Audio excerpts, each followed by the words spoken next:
Welcome back to our new series celebrating the full release of Captain of Industry. We're playing on a very cool looking map, Insula Mortis, also a big map with a lot of challenges. Follow this series to learn how to master the game or just enjoy this fun ride. Let's dive in. And time for episode 7 already.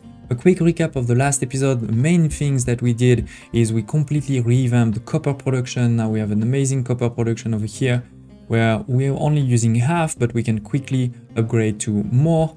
And with this, we're making a lot more copper. We've also moved from basic diesel production to a bit more advanced with the distillation stage 1 and 2. But right now, we're just flaring the light oil and the heavy oil.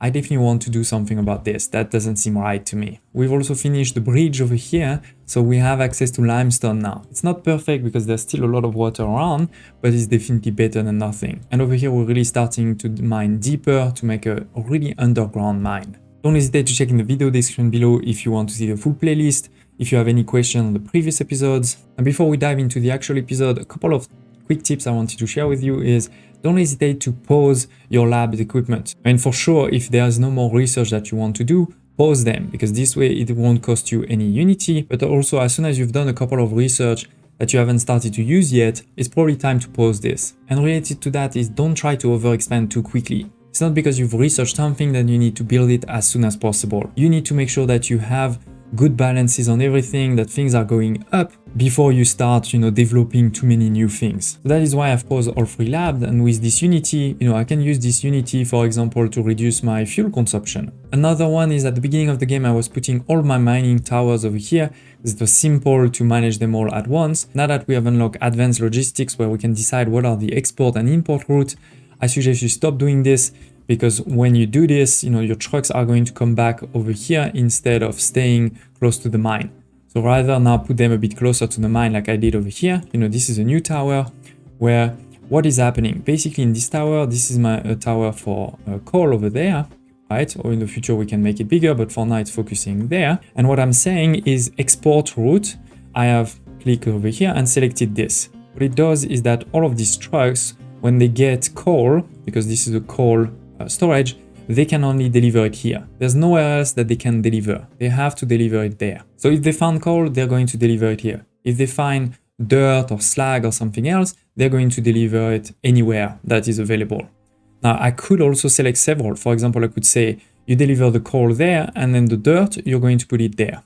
Then, so all of the coal, they put it there, all of the dirt, they put it there, and then the rocks or the slag, they can deliver it anywhere else on the map. So this is something very good to make sure that your trucks that are, for example, linked to this excavator over here, they are not going to go all the way over there to deliver something or to wait. They're just going to stay between here and there and nowhere else. But when this is full, like this is the case, this is full, so they have nowhere to go now, they're going to go to the mining tower. And that is why, again, you don't want to have the mining tower all the way over here, because if I have over there, then these trucks are going to go all the way over there. And then as soon as there's space over here, they're going to come here.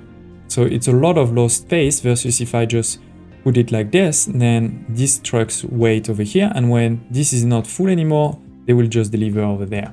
It's a lot more efficient in my opinion. Now, what I like to do is usually to have 2. One is the input and the other is the output. So in this one, I decide who is going to be able to deliver there. In this case, this mining tower can deliver there. And then this one, I will decide where it can go. So for example, I can say this mine is going to be focused on delivering over here, or it's going to be focused on delivering there. I can choose. And you can create those custom export and import routes between different mining towers, and loose storage, also between different loose storage. And what's really cool is you can also assign trucks to them. So for example, over here, I have a loose storage. This is the loose storage that's actually taking, all of the dirt that we are getting over there. So all of those trucks here, they're going to deliver directly there and only there, nowhere else.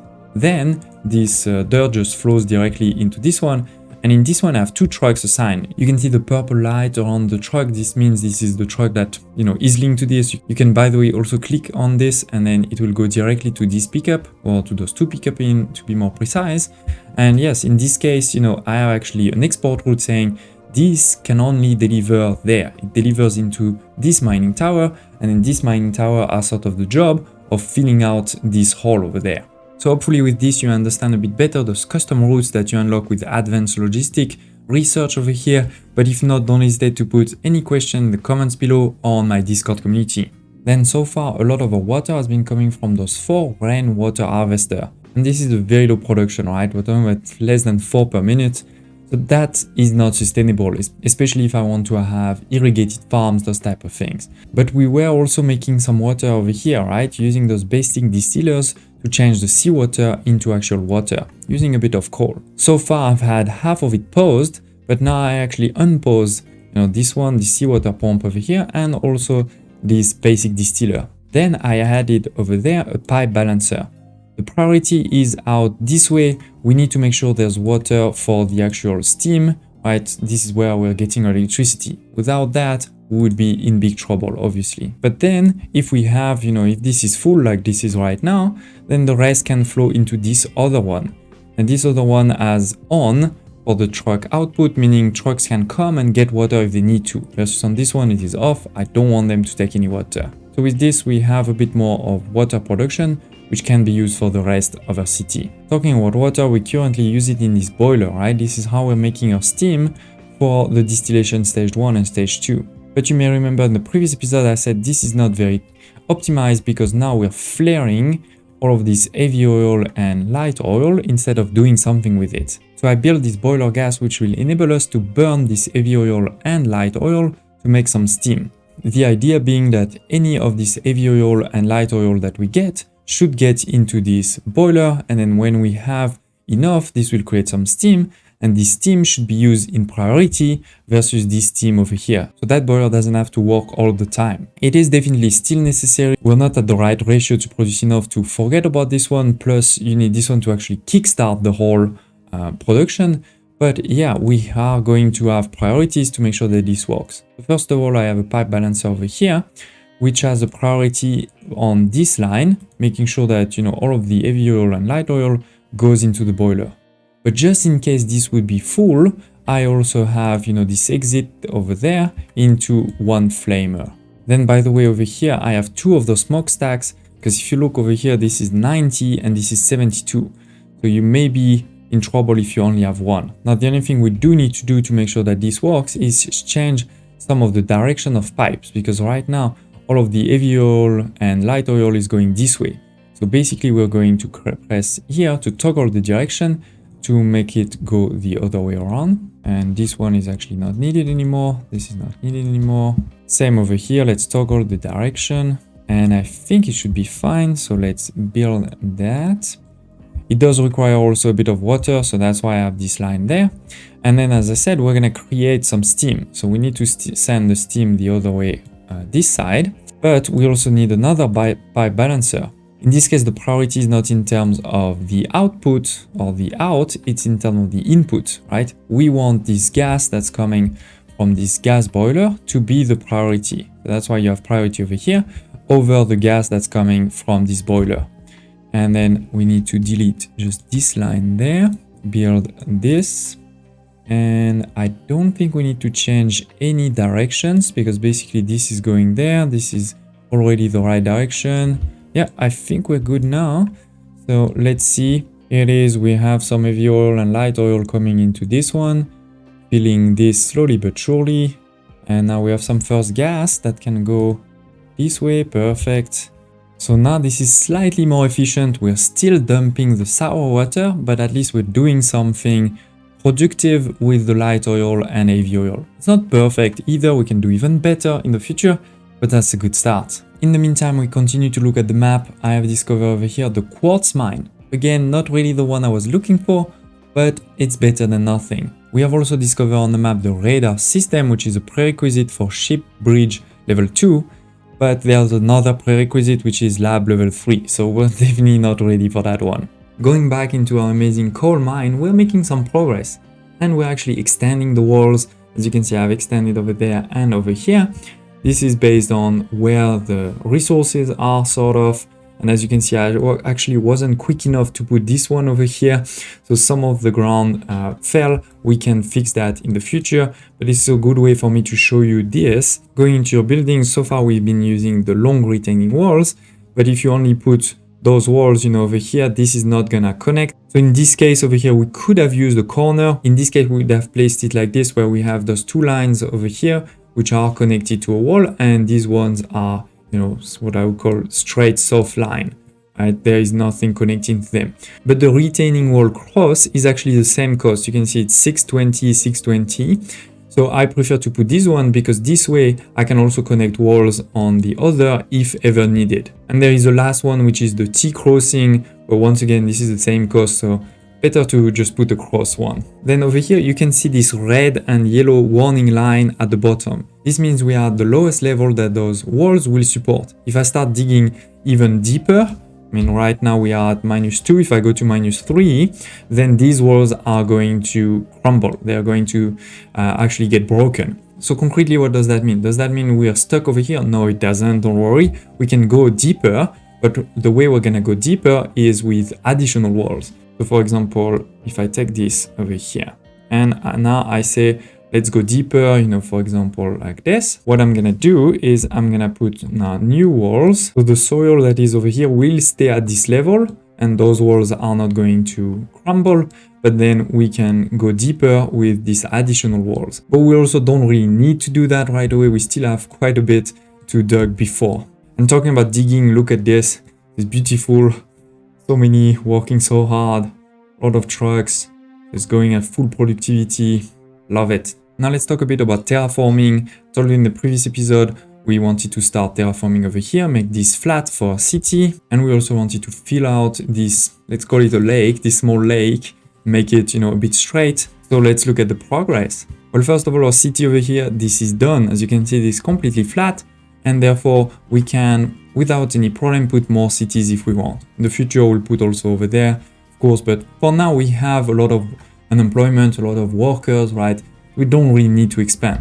Also, before expanding, we'll probably first upgrade to level 2 instead of creating new ones. So one done. And look at this over here, the lake has also disappeared. We now have a great clean corner. The other thing I did is that first, over here in the middle, I put all soil. I mean, here it's not perfect soil, but it was mostly soil that enabled me to make this all flat. But then, just now, I added one layer and I said for this layer, we can only put rocks. You know, I'm putting only rocks there because the rocks will not drop so much. You can see that the line here is pretty straight. It's not perfectly straight, but it's pretty straight versus on the other hand, when you put soil or sand, usually the line is not going to be straight at all. It's going to go inside the sea. And the problem with this is it's a lot harder to put something like a sea pump very close, right? If the line wasn't very straight, I would need to put the pump, you know, a lot like this rather than very close like this. What's very good with putting one very close like this is then I can do the same on the other side and then I can almost close it. We can do those things a bit sneaky where the water doesn't really need to be completely connected to the sea. We can create some small, you know, basins if you wish. And we'll do that in the future. So very happy with this terraforming. We have flattened over there and we have made this almost finished. Now I know in the past I said that I'm going to focus on this part over here. I actually changed my mind. Basically I left all of this, but they cannot access it. Instead, I want to focus on this area over here because the copper is slowly but surely getting a bit done. I'm not worried per se, you know, there's still quite a lot over here, over there, and then we can go also deeper. It's not a problem, but I want to start creating something a bit better. And that's why I want to make sure that we basically drop a lot of things, you know, it can be anything, soil or rocks, all the way over here, which is basically all around where this copper is, right? We want to encircle it basically, so that then we can go deep and not worry about this water. A forest over here continues to grow and be cut, and then we regularly trade, you know, this wood, and we're almost done cutting this whole mountain that used to be there, which is also why I'm saying, you know, then I can definitely go deep and create a real mine like we have started over here, right?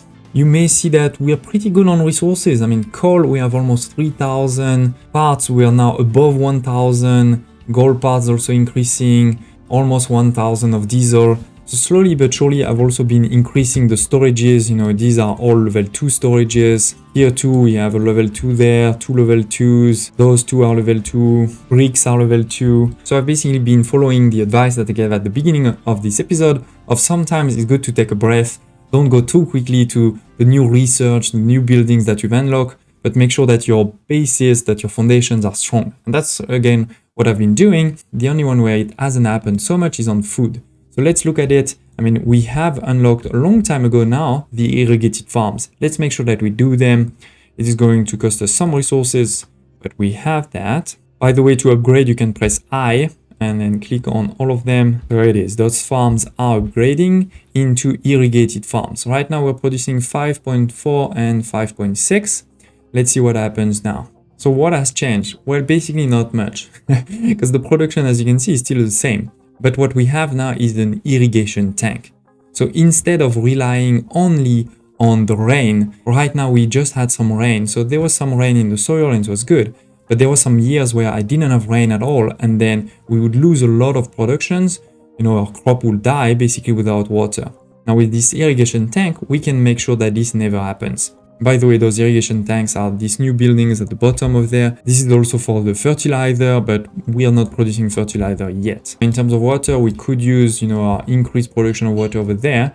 But actually, given that, we're right in the middle of water reserve and that I don't think we're using that much, I think to make it simple, what we're gonna do is have one on this side and one on that side. Then we'll have a fluid storage and then a very basic connection. We can make it better later. Okay, let's Unity all of this. And here it is, the water is flowing. Perfect. So now we have the irrigation tank that is increasing. And with that, basically our production is going to be sort of guaranteed. We're not gonna have a year where there's a lot of rain and we get more production. Another year where there's no rain and we don't get production. Now we're gonna have the same production every year. So hopefully this should increase. I think we will also probably increase a bit our storage to make sure that, we see this increase going somewhere. But yeah, I think we'll be good there. I mentioned before I had found the radar system on the map, but it was actually red at that point because I hadn't found radar system number 1. I had actually found radar system number 2, which is over here. Now I found number 1 and 2, so that's why they're not red anymore. But both of them, are blocked anyway by a higher research lab, so we don't have a choice there. I also found the soybean seed, so that's a great one. We're gonna add it now. I fought against a couple of other pirates, and as you can see actually right now, I cannot go further. All of these are too far away. They're too far, meaning I don't have enough fuel in my ship to get there. The great thing is that the last element that I found is over here. We found a coal mine. It requires some construction part level 3, some red ones, but at least we know where it is. We know this can be a priority in the future if we have, again, sort of a death spiral because we are missing coal. So basically right now I feel like wood is going fine. Iron, we have a lot more before I'm worried. Coal, we have a lot more, plus we have found a mine. Copper is slightly dangerous, but that's why it's gonna be my focus soon. And therefore we can start moving forward. We're gonna move forward on 2 fronts. One is we need to start making some steel. And with this steel, we'll be able to make some red construction parts. Then we can also start playing with the limestone and the sand to make some concrete, maybe also improve further our diesel production. In particular over here, I have the sour water stripper. That could be a good one to do something with the sour water. So yeah, there's some exciting things coming. I hope you are exciting. Don't hesitate also to share in the comments any questions, thoughts, requests for future episodes, and I hope to see you next time.